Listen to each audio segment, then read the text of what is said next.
The 2023 Nissan Ariya, a new electric midsize SUV, earns a top safety pick plus award from the Insurance Institute for Highway Safety.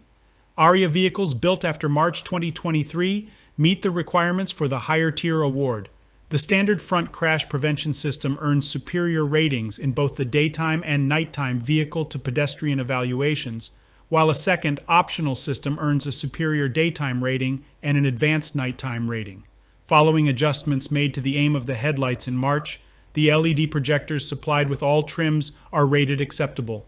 Prior to the changes, the headlights received a marginal rating. To qualify for Top Safety Pick Plus, in 2023, a vehicle must earn a good rating in the driver's side small overlap front, passenger side small overlap front, original moderate overlap front, and updated side tests.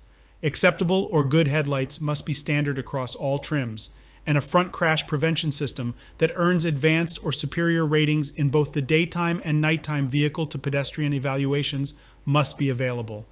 In contrast, for the lower tier Top Safety Pick Award, an acceptable rating in the updated side test is enough, and only an advanced or superior rating in the daytime vehicle-to-pedestrian test is necessary.